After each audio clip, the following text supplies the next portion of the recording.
Ministro Nefe Cordeiro, é uma satisfação tê-lo conosco. Muito obrigado pela gentileza de atender ao convite do TRF da Primeira Região. Bom, ministro, para começar, o senhor poderia falar um pouco para a gente sobre a sua vida pessoal? Onde nasceu, família, a questão da infância e da juventude também? Muito obrigado pelo convite. É uma honra estar aqui em contato. A Primeira Região, ela é orgulho do Brasil, é a nossa maior justiça, a justiça que representa realmente a Justiça Federal pela sua extensão e pela produtividade dos seus servidores, seus juízes. Uma alegria esse contato. Eu venho do Paraná, sou nascido em Curitiba e acabei me formando na escola militar, no colégio da polícia, depois a carreira militar veio na sequência, onde eu descobri o direito. E aí veio a vocação descoberta para essa área jurídica, a provocação para essa área jurídica, onde eu acabei me identificando mais com a área criminal e com a magistratura que veio na sequência. Foi uma infância toda em Curitiba.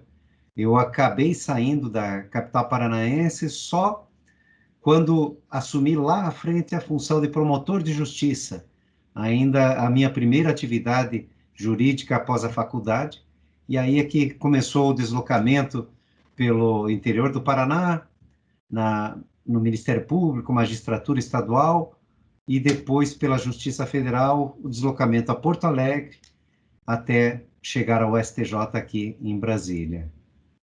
E quanto às suas experiências acadêmicas excelentes, escolas, universidades por onde passou estudando, onde o senhor lecionou, onde o senhor leciona? Pode falar um pouquinho também para a gente, um pouco sobre isso? Bom, em formação, eu, como sou de Curitiba, acabei tendo toda a formação estudantil lá, até o mestrado e doutorado, inclusive na Universidade Federal do Paraná. Eu fiz o Colégio da Polícia, como eu disse, fui para a Academia da Polícia Militar do Guatupê, fui oficial da Polícia Militar, fiz a Faculdade de Direito de Curitiba e mais à frente acabei resolvendo também cursar Engenharia Civil na Universidade Católica do Paraná e o mestrado e depois doutorado na Universidade Federal. Isso já há quase 25, 27 anos.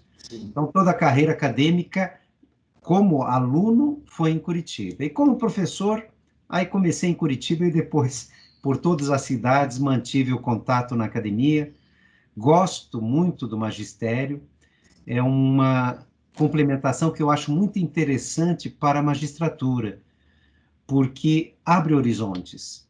Nós, no processo, como juízes, advogados, até promotores, nós somos forçados a estudar para o caso. Então, é quase um estudo direcionado. Sim. E na academia, a provocação é ampla. São perguntas de alunos as mais variadas, temas de pesquisa de alunos os mais variados, artigos próprios, que também são de várias matérias, vários temas.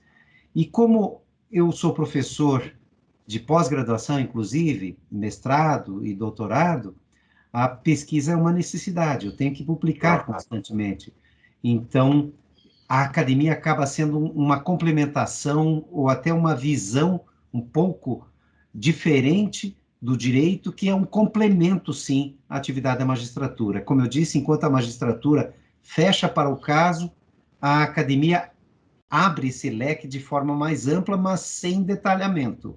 O detalhamento que nós temos no processo judicial é muito maior, mas é limitado. E na academia o leque é mais amplo, mas sem igual detalhamento. Então, acho uma complementação interessante.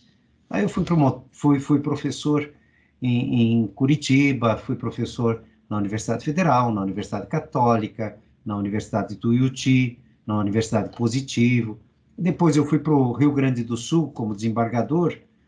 Logo depois já fui professor no mestrado e na graduação da UBRA, Universidade Luterana.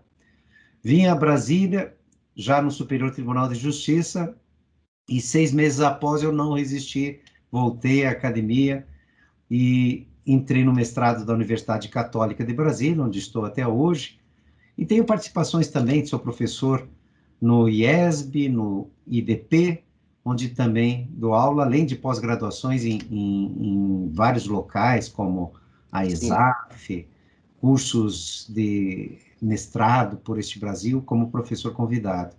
Eu gosto bastante do magistério e sempre desenvolvi o magistério paralelamente à minha grande paixão, que foi a magistratura.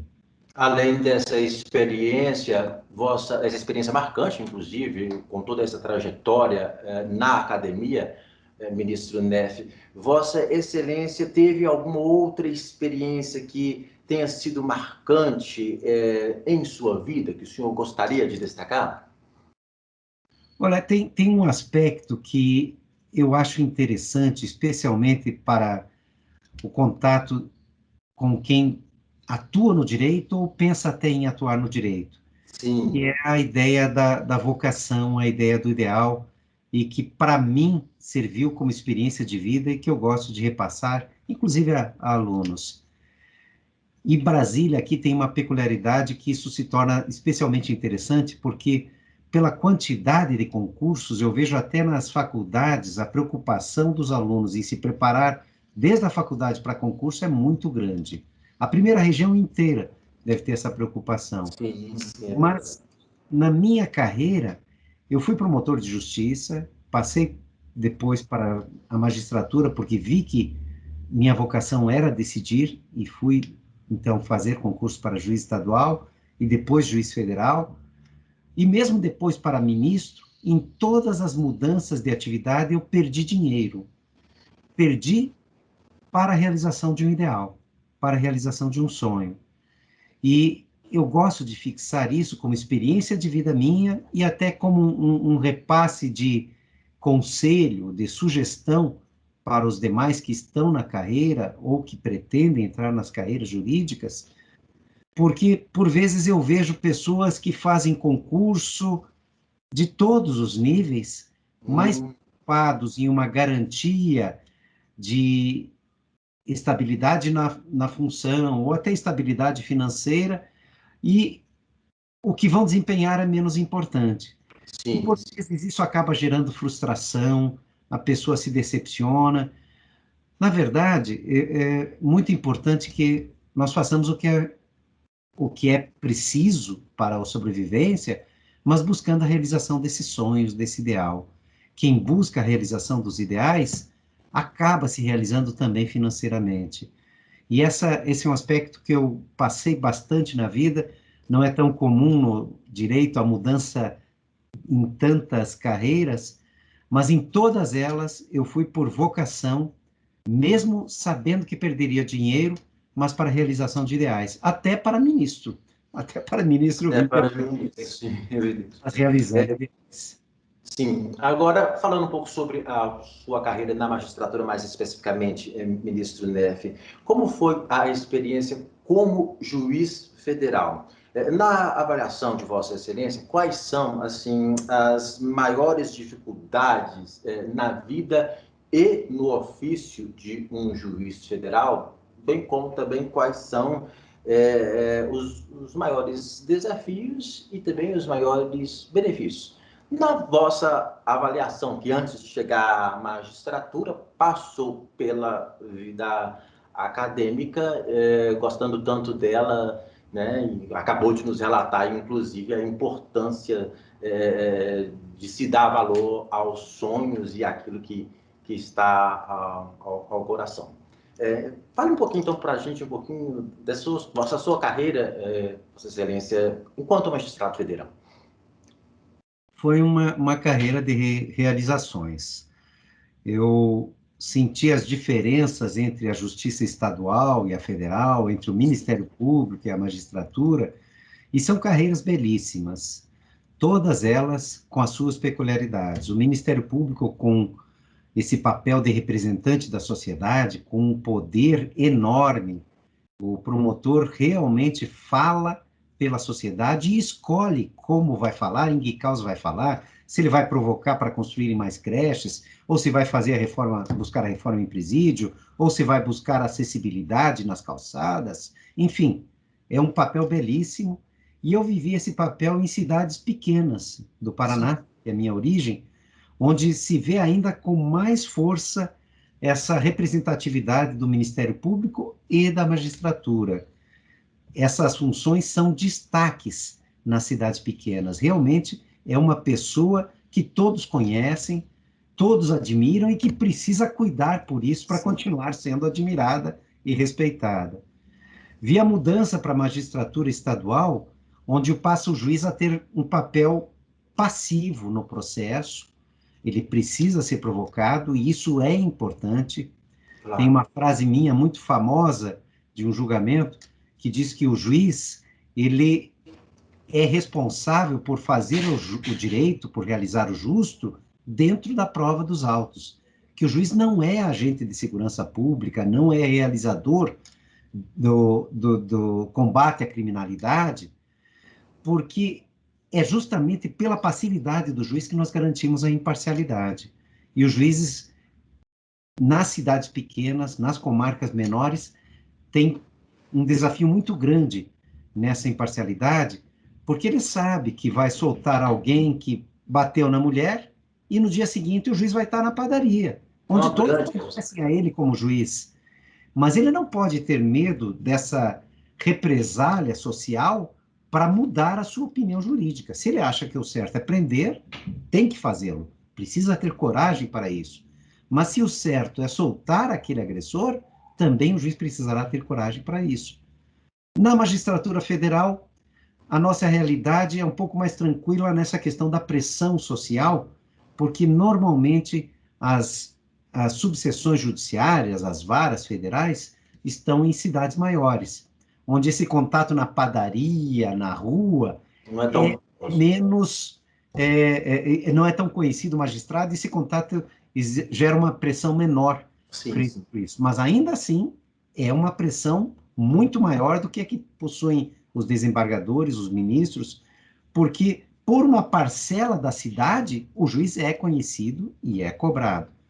Mas, de outro lado, embora a pressão seja menor na Justiça Federal, as causas são causas de, normalmente, maior danosidade social, de maior repercussão social. Sim. Um juiz federal, em qualquer lugar do Brasil, decide parar a Petrobras, decide sobre uma greve dos caminhoneiros que afeta todo o Brasil, dos Correios, enfim, é um poder muito grande. Eu tive a experiência de começar na magistratura federal já em Curitiba. Tive a felicidade de ser o primeiro colocado, tinha uma vaga em Curitiba, assumi a vara criminal da Justiça Federal de Curitiba e comecei a verificar que tínhamos, na época, uma realidade de processos mais simples. E passou, com o tempo, a ter uma modificação muito grande para a Justiça Federal. Mas via ainda assim processos basicamente de contrabando, descaminho, um crime ou outro de moeda falsa. E frente à realidade que hoje tem a Justiça Federal, de lava-jatos, grandes crimes econômicos, corrupção por esse Brasil todo, se vê uma diferença de complexidade muito grande das causas. Sim. Hoje a Justiça Federal é muito mais atuante na jurisdição criminal, que é a minha paixão, é a minha área. Mas eu vivi essa realidade de uma justiça criminal ainda mais iniciante na Justiça Federal, mas que foi muito gratificante, porque permitiu esse contato de juiz tentando fazer o justo em cada processo, já para uma realidade mais simples. E de lá eu trouxe essa experiência até o meu último dia no STJ, sempre com a preocupação de uma produtividade boa, assim, zerei o gabinete no STJ, isso é belíssimo, mas preocupado com que cada processo tivesse a melhor decisão, porque se qualquer juiz, numa decisão, coloca em risco o patrimônio, os direitos de uma pessoa, no crime, o risco é ainda maior, porque nós temos o bem maior da vida em jogo, a liberdade humana. Então foi uma experiência muito interessante na magistratura de primeiro grau, na Justiça Federal com uma pressão social menor, mas com uma complexidade de causas muito grande. Depois passei por magistratura ainda de primeiro grau em vara de execução fiscal, em matéria até previdenciária, mas meu foco foi sempre a área criminal.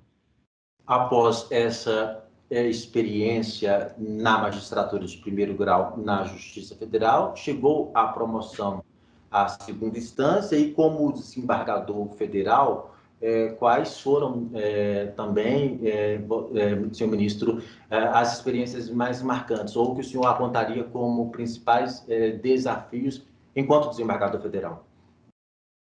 Como desembargador federal, eu descobri o julgamento em colegiado. Hum. Adorei. Eu brinco com os colegas de primeiro grau, os colegas de tribunais de apelação. Eu sempre me realizei como juiz, mas eu confesso que me sentia muito melhor no colegiado. Talvez até por esse paralelo com a academia, onde nós Sim. temos também muito debate, muita crítica.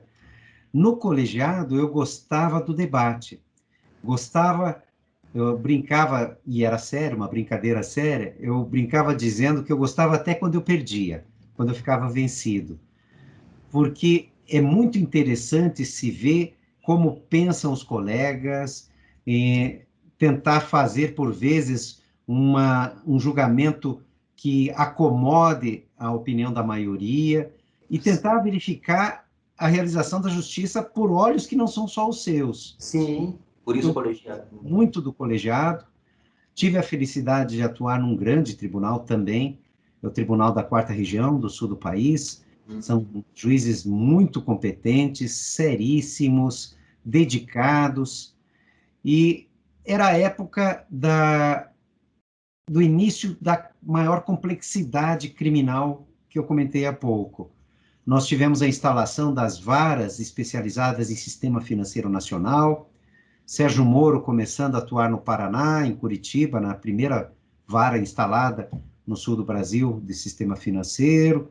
Tivemos já daí delitos mais complexos, porque no meu antigo estado de origem, o Paraná, o Banco do Estado do Paraná acabou tendo diversos golpes, não resistiu financeiramente e teve que fechar, e muitos desses golpes foram apurados na Justiça Federal. Então, vivi essa realidade de uma complexidade crescente na área criminal, já como desembargador. E fiquei como desembargador, basicamente, na turma criminal. Por um pequeno período, eu acabei indo também para uma turma previdenciária, mas basicamente a atuação foi criminal e foi muito, fui muito feliz nesse período do debate coletivo, das ações originárias nos tribunais, é uma realidade também diferente pelas pessoas envolvidas, complexidade das causas, um julgamento daí já não mais em 3 desembargadores, mas por um colegiado de 15, 20 desembargadores julgando. É uma realidade em que o juiz está mais diferente dos fatos. Isso é ruim, por um lado, porque a sensibilidade do juiz de primeiro grau, que está vendo o réu diretamente, está vendo o drama da vítima, é uma sensibilidade maior, mas, por outro lado, permite, sim, um julgamento teoricamente mais adequado, porque justamente essa sensibilidade se humaniza o juiz, por outro lado, pode também desviar um pouco, tecnicamente, o seu raciocínio. Então, são os dois lados. O juiz de primeiro grau é mais sensível, e isso pode ser ótimo. Mas o juiz de segundo grau, por não estar tão próximo daquelas emoções, pode ter um julgamento mais objetivo e age o tribunal na sua função de homogeneização. Mais importante, muitas vezes, e lá eu aprendi uma lição que levei até o final dos meus julgamentos em colegiados, Sim. mais importante do que a justiça minha é a justiça do tribunal, que precisa ser aplicado a todos que estão na mesma situação nessa região, para que se evitem as diferenças de justiça, que podem ser ideais na cabeça de cada magistrado, mas que, quando comparadas, geram uma sensação de justiça. Não há como se justificar para pessoas em igual situação que uma teve uma pena de 20 anos e a outra teve uma pena de 2 anos. Não há como justificar isso. E o tribunal, como desembargador, permite gerar essa visão e permite essa realização de um justo objetivamente e tecnicamente mais adequado para todos os processos de uma região federal. É uma atividade muito gratificante. Por fim, para encerrar essa parte da nossa entrevista sobre a questão biográfica, o que a Vossa Excelência destacaria da sua atuação enquanto ministro do Superior Tribunal de Justiça? Como foi viver em Brasília, ministro Neves? Também como é que foi a convivência com os magistrados, com os servidores e também, evidentemente, com advogados e os jurisdicionados a partir da posição de ministro no Superior Tribunal de Justiça, que agora o senhor deixa com um grande legado. Obrigado. Foi o cume da realização de um sonho. O STJ é responsável pela uniformização do direito federal na área criminal. E percebi a importância disso nos processos, nos efeitos das minhas decisões, ao ser citado por juízes de todo este Brasil, e ao perceber que os efeitos tinham repercussão nacional imediata. É uma função importantíssima. Em outros países, a função do STJ tem o nome de Suprema Corte, como é o caso da França, por exemplo, e nós representamos realmente a palavra final do direito. E o direito criminal acaba tendo uma ligação muito grande com a Constituição e, por isso, muitos temas vão ao Supremo, mas nós estamos fazendo a interpretação final do direito federal. Os ministros são pessoas extremamente capacitadas. Tive a sorte de trabalhar com colegas que gostam do debate, que não se sentem constrangidos, que não se sentem atingidos por opiniões diferentes. Foi muito comum divergirmos em muitos temas na turma e, em seguida, a uniformização da maioria, todos seguirem a posição da maioria. Não importa quem era o vencido em cada debate. A participação no STJ é maior de advogados e promotores, porque eu saí do 5º constitucional nos tribunais para 1/3, que é no STJ. Então, naturalmente, é maior o debate de pessoas que tiveram origens diferentes. Todos muito bem preparados, mas, naturalmente, a vida acaba fazendo com que tenhamos visões um pouco diferentes e as nossas profissões nos levam, muitas vezes, a ter experiências que conduzem a interpretações diferentes no direito. Então, eu convivi com ministros que vieram da advocacia, do Ministério Público, da magistratura, todos preparadíssimos e todos com visões parcialmente diferentes, que no colegiado geravam realmente a melhor justiça.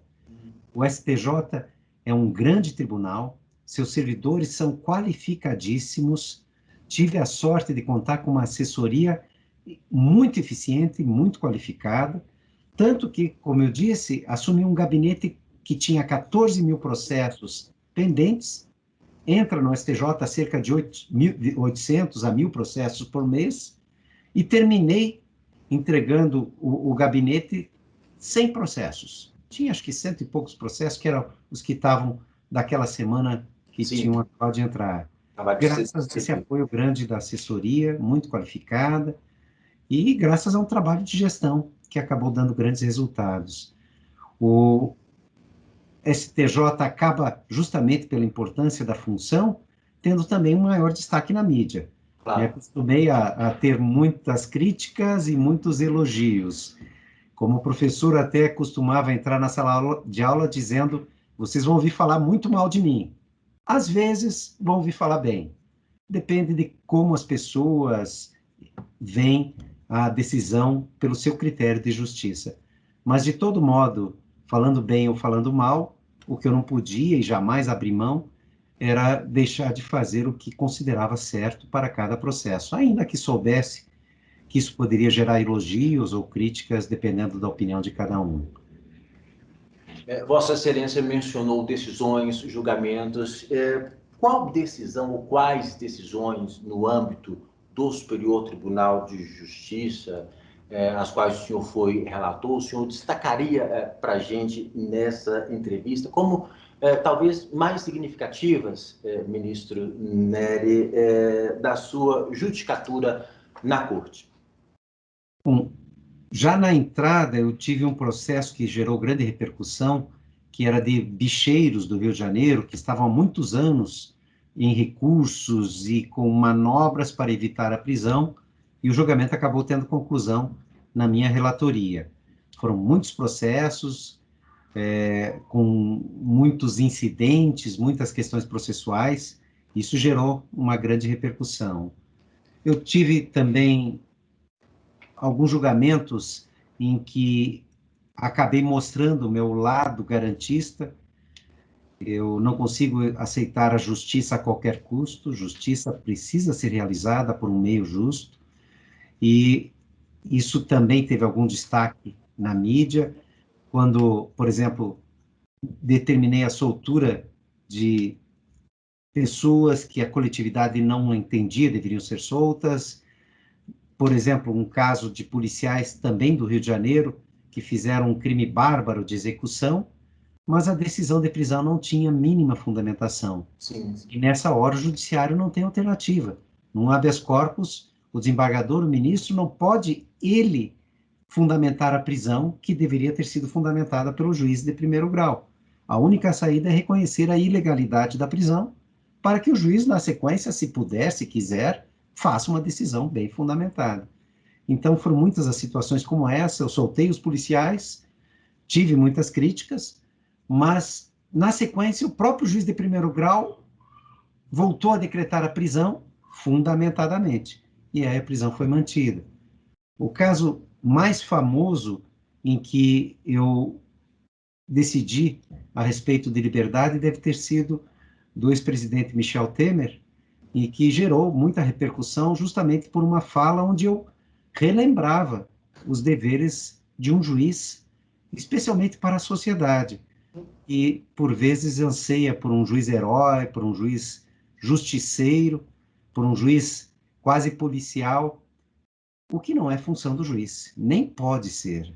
O juiz não pode se basear em opiniões sociais, não pode ter desejo de realização de uma satisfação pessoal pelo andamento dos processos. O ego do juiz é a grande preocupação de cada magistrado. O juiz tem um poder enorme para controlá-lo. O abuso é muito perigoso e o ego tende a levar a abusos. Por isso, esse cuidado enorme com o ego, com o abuso do poder pelo magistrado. E nesse julgamento do ex-presidente, eu ressaltei um pouco esses pontos, creio que foi o caso que gerou maior repercussão. Cada decisão, evidentemente, gera um resultado e a análise desse resultado e do significado dessa decisão, evidentemente, Vossa Excelência, como magistrado, pode nos explicar melhor sobre isso. Quer dizer, a análise desse resultado vai estar intrinsecamente ligada ao que motivou aquela ação, né? O que levou, às vezes, o resultado ele vai garantir ou vai corrigir uma situação, não é, ministro? É verdade, nós tivemos alguns precedentes muito recentes que até mostraram bem essa preocupação de correção de rumos. Por exemplo, nós tivemos uma decisão na sexta turma da relatoria do ministro Schietti, com a participação de todos, e que foi unânime, ao negar a possibilidade de condenação apenas pelo reconhecimento fotográfico. Sim. Especialmente quando seja a pessoa presa na sequência, e é isso que normalmente acontece, seja localizada, e não se faz o reconhecimento pessoal, ou se faz já com a memória já viciada, porque é natural. A pessoa que acaba fazendo o reconhecimento fotográfico, ela tende a substituir a memória do momento do crime pela memória do reconhecimento fotográfico. Sim, sim. Isso acabou gerando repercussão até no Fantástico, saíram várias reportagens, e foi uma correção de rumos, porque nós tivemos várias condenações, algumas revisões criminais até, que é quando se tenta alterar uma condenação já terminada, transitado e julgado, como nós dizemos, várias condenações aconteceram fundadas basicamente ou apenas no reconhecimento fotográfico. E várias situações destas depois tiveram prova de que a pessoa não estava nem na cidade na época, que era impossível ela ter praticado o crime. Eu lembro, por exemplo, de um caso de uma mãe que teve a sua casa invadida por policiais e foi, depois de meses, até a companhia de polícia e reconheceu os policiais por foto, no álbum de foto dos policiais da companhia. O resultado foi que condenou-se um número grande de policiais com base nesse reconhecimento, e depois se descobriu que alguns desses policiais, há meses, já não estavam mais na região. Não poderiam ter estado na casa daquela mulher e praticado o abuso que estava sendo processado. Nós tivemos situações como a que aconteceu no Fantástico, de outros casos, em que, infelizmente, a ação que já é seletiva, como nós dizemos, do direito penal, quase preconceituosa, acaba ficando ainda mais forte quando nós temos uma ação da polícia só com base no reconhecimento fotográfico. E a turma decidiu, não dá para continuar assim. Nós vamos ter que colocar um limite com mudança de caminhos, ainda que gerando eventualmente alguma impunidade eventual, mas para evitar que o dano por um reconhecimento fotográfico, preconceituoso, que acontece muitas vezes, talvez até se possa dizer na maioria das vezes, gerasse esses efeitos impossíveis de serem corrigidos, porque quem trabalha com direito penal sabe que um dia na cadeia não tem preço. Nada repara, não é a liberdade que foi perdida por um dia, é o dano à integridade física, sexual, moral de quem passa uma noite numa cadeia com todos os abusos a que está sujeito nessa situação. Então, o STJ tem feito, sim, decisões que têm mudado rumos, como esta, como a garantia da invalidade da prova ilícita independente de ponderação, como a garantia do interrogatório sempre ao final do processo, para que o réu saiba todas as provas que existem contra ele, para depois fazer a sua versão de defesa.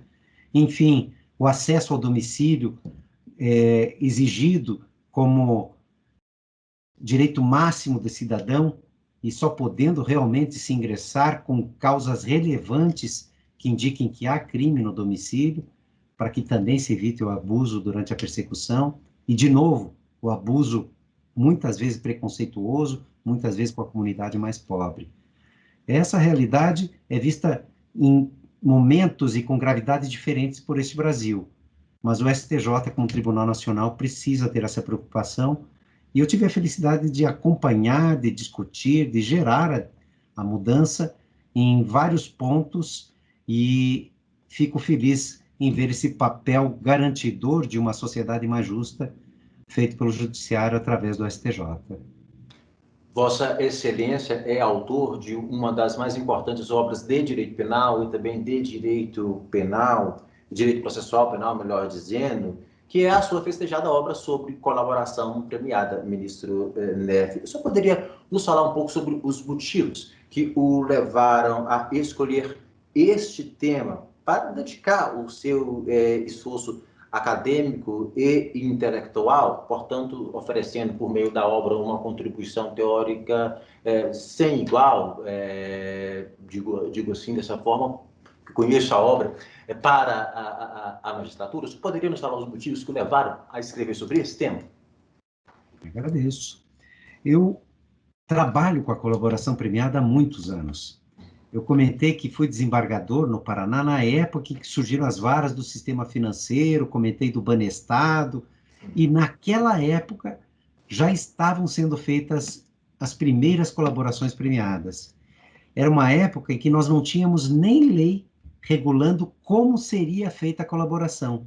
Nós só tínhamos o benefício previsto na lei. Ninguém sabia como fazer uma colaboração premiada.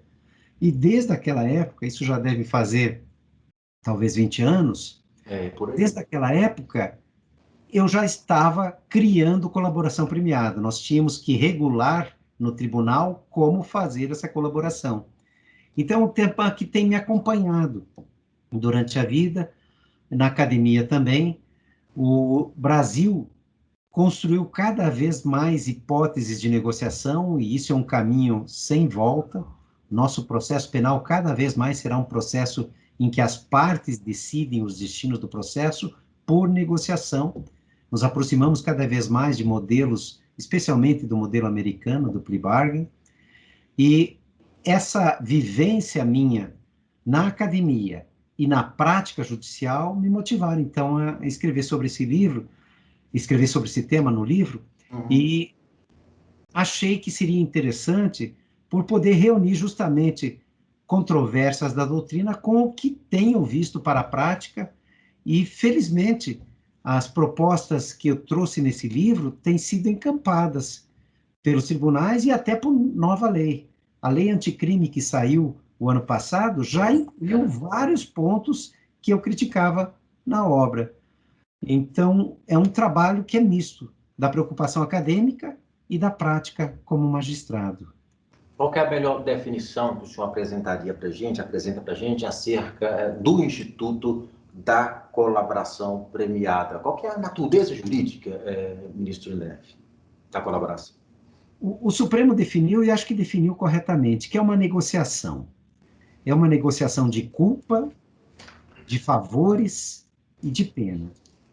Nós vamos precisar apenas cuidar que esses favores, que esta negociação, aconteçam dentro dos limites legais. Sou muito favorável à negociação, já disse que vejo como um crescendo, uma evolução no Brasil, mas é preciso que nós nos contenhamos dentro do limite da lei, que as inovações venham por mudança legislativa, podemos e devemos provocar mudanças, mas a minha grande preocupação é a negociação ser criada por bom senso, por uma decisão de justo de cada um, porque o Brasil é muito grande. Sim. E nós somos seres humanos. Sim. Nós vamos ter interpretações diferentes, nós vamos tender, sim, ao abuso, e nós precisamos que a lei nos contenha, para que todos venhamos a negociar de igual modo. Mas é realmente uma negociação processual, e o Supremo me parece que caminhou bem nessa definição. Mas, ministro, Vossa Excelência sabe, muitas críticas têm sido direcionadas ao Instituto da Colaboração Premiada, tanto relacionadas aos aspectos técnicos, constitucionais, por exemplo, a questão da renúncia ao silêncio do colaborador, um ponto que a gente anotou, outro ponto, a violação ao princípio da obrigatoriedade da ação penal pública, a questão da eficácia ou da ineficácia do valor probatório da colaboração, né, ou do desvalor desta colaboração, enfim, são críticas. Mas, na sua opinião, quais são os pontos críticos que restam e que merecem serem ainda debatidos acerca deste Instituto? Eu tenho examinado a negociação processual, inclusive no direito comparado, e o que eu tenho percebido é que críticas como essa, e que são relevantes, sim, acontecem em sistemas jurídicos onde a negociação é inicial. Aonde a negociação se instala, a própria doutrina que antes criticava passa a aplaudir. Sim. Isso em toda a América Latina, nos países como a própria Argentina, Colômbia, a Costa Rica, a Europa, nos países que já adotam sistemas abreviados, sistemas de negociação, em todos eles a eficiência é tão grande que os críticos iniciais se rendem a essa eficiência. Por isso eu acredito, volto a insistir, que nós vamos ter cada vez mais negociação. E isso quebra contradições do processo, realmente. Realmente, o réu vai abrir mão do direito ao silêncio, mas porque ele quer. Como já faz hoje no interrogatório. Se o réu quer obter a atenuante da confissão, ele confessa o crime para obter uma redução de pena. A violação ao princípio da obrigatoriedade? Sim, porque o Estado abre mão de perseguir em troca de uma confissão, de provas, de colaboração trazida pelo réu. Então, vamos ter quebra, sim, de valores clássicos e até princípios clássicos do processo, mas por um caminho que eu não vejo saída, que é o caminho da eficiência pela negociação. Quando nós percebemos modelos, o mais forte em negociação é o modelo americano, onde nós temos a negociação em mais de 90% dos processos, e aí sobrando 10% dos processos, claro que a polícia vai poder investigar muito melhor. Claro que as partes vão poder fazer um trabalho muito mais aprofundado, os juízes também, mas para isso nós precisamos realmente levar mais à frente as leis de negociação no Brasil. Enquanto não tivermos leis que permitam a negociação direta de uma pena, e nós ainda não temos, nós precisamos nos conter ao que a lei prevê. E o que a lei prevê até hoje são propostas para a redução de pena, mas não a assunção de culpa com pena imediata pela colaboração premiada, por um acordo de negociação para crimes leves, como temos agora na lei anticrime. Sim. São caminhos que nós começamos. Então, essas críticas são válidas, creio que tendem a desaparecer com a eficiência desses acordos se mostrando, mas essa eficiência só será realmente sentida, só gerará grande redução de processos se ela, pela lei, vier ainda mais a ser ampliada. E as preocupações que eu tenho são justamente preocupações com negociações que saem dos limites da lei. O abuso já foi verificado em sucessivos acordos de colaboração, por forças-tarefas, por ministros de todos os tribunais do país. Nós tivemos penas inventadas, tivemos réu concordando em cumprir a pena num regime fechado, diferenciado, que é a sua mansão. Sim. Nós tivemos progressão de regime em tempo diferenciado, nós tivemos colaborações que previram que o réu ia ficar com parte do produto do crime, que é uma coisa ilícita. Nós tivemos penas inventadas, então isso preocupa. Pode ser, e espero que seja, sempre com a melhor das intenções, de realizar algo mais justo e conseguir a colaboração do réu para prender pessoas, obter provas do crime. Mas nós não podemos fazer processo penal fora da lei. Nós não podemos caminhar no bom senso de cada um, porque acaba a segurança jurídica. O seu bom senso não é o meu bom senso, e sempre que eu falo em bom senso, eu lembro de um caso de um magistrado que mandava o réu, durante o processo, ao invés de ficar preso, ir à missa aos domingos. Não importava a religião do réu. Isso para ele era bom senso, porque o réu teria lições de moral. E até uma ideia, para ele, no raciocínio dele, é justificável. Mas acredito que para a maioria de outros juízes, seria um absurdo impor uma religião a um processado. É o bom senso. Bom senso não é caminho para o direito penal nem para o processo penal. A lei é o único caminho.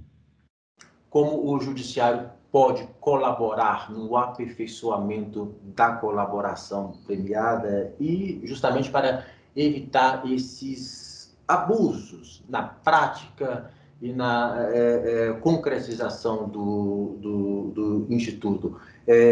Isto é, né, quais são os tipos de controle, ministro, né, para a gente ser ainda mais didático aqui, do Poder Judiciário, e como isso poderia ser, na avaliação do senhor, utilizado para a gente evitar esses abusos ao Instituto? O grande controle deveria surgir por lei no próprio Ministério Público, porque é ele quem faz a negociação em nome da sociedade. Mas os magistrados têm um papel importantíssimo no controle da legalidade, especialmente na homologação do acordo de colaboração premiada. Os juízes vão atuar com a colaboração basicamente em dois momentos: na homologação do acordo, ao início, e na fixação da pena na sentença, observando quanto cumpriu o réu daquilo que ele prometeu realizar.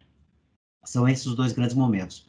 Mas a fiscalização, a melhoria do sistema de colaboração vai acontecer pelo primeiro momento de atuação do juiz, pelo momento da homologação. Ali, o magistrado realmente deve olhar com muita cautela todas as propostas do acordo, não apenas observando uma formalidade estrita, simples, burocrática de cumprimento da lei. E isso, infelizmente, tem acontecido muito em todas as instâncias. Juízes que homologam um acordo simplesmente porque formalmente ele parece correto. Não, o juiz precisa ir além. No exame da legalidade, ele precisa ver esses pontos. Se está sendo inventada a pena, se estão sendo inventados regimes, se está sendo inventada a progressão de regime, se está sendo destinado ao réu produto de coisa ilícita, se ele está cumprindo pena no local adequado, para que não corramos o risco de violação da lei. E isso é uma responsabilidade trabalhosa e muito importante que o judiciário precisa realmente assumir. Volto a dizer, infelizmente, verificado em algumas situações, que muitas vezes nem são tão poucas, que os acordos são homologados por um mero exame formal, mas é preciso que o exame da legalidade vá além, que analise a legalidade, inclusive de cada uma das propostas deste acordo.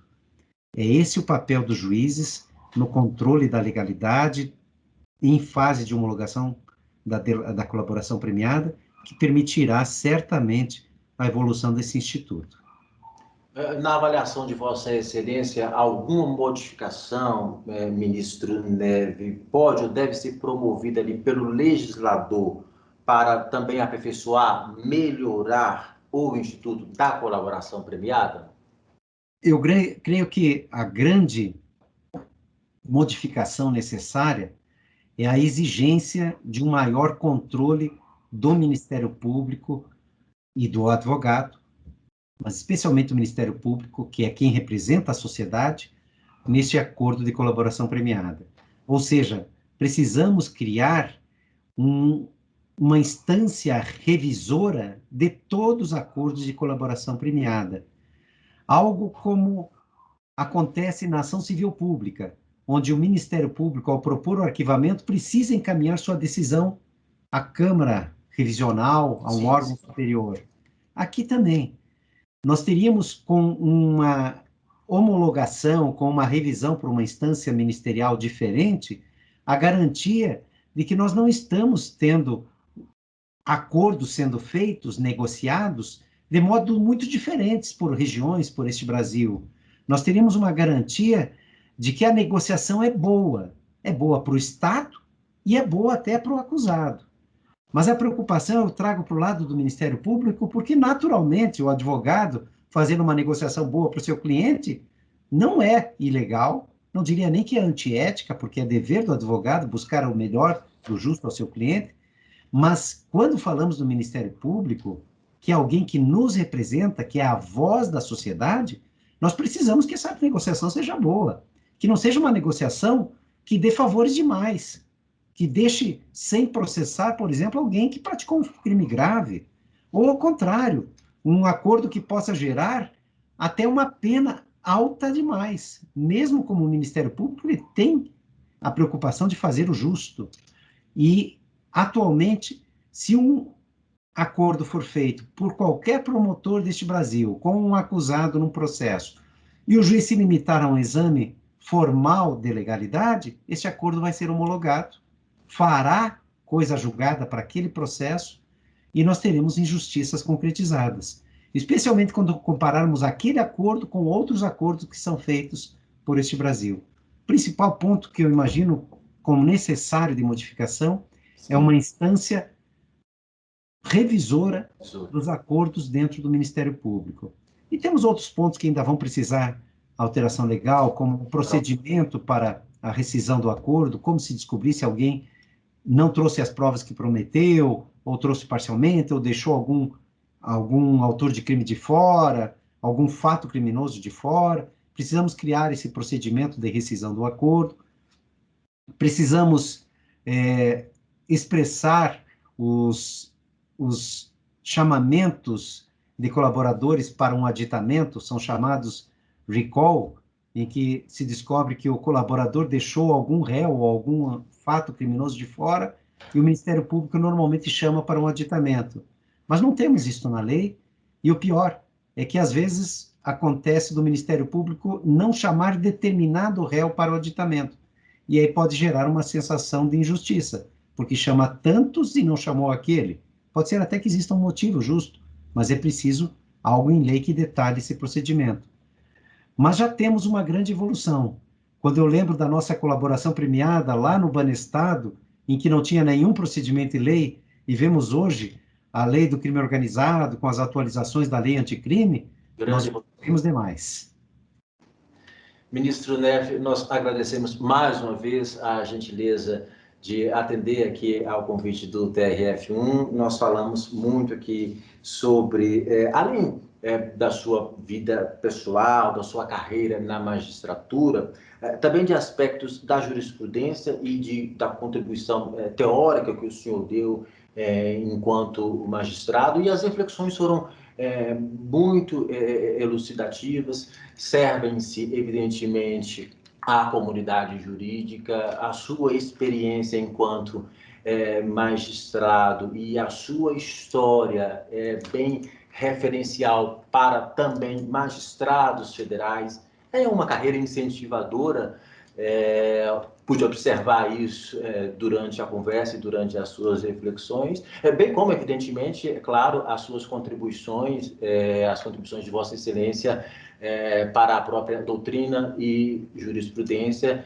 em relação aos seus brilhantes votos relacionados, não querendo ser redundante, a vários temas, dentre eles a sua contribuição também em relação à colaboração premiada. Mais uma vez, os nossos agradecimentos por essas reflexões tão importantes que o senhor deixa aqui para a gente. Muito obrigado, parabéns ao trabalho da equipe, parabéns aos servidores do Tribunal da Primeira Região, parabéns aos juízes da Primeira Região. Faço votos e tenho certeza que acontecerá deste tribunal seguir sendo orgulho da Justiça Federal e orgulho deste país. Parabéns a todos. Mais uma vez, os nossos agradecimentos a Vossa Excelência, Ministro Neff Cordeiro.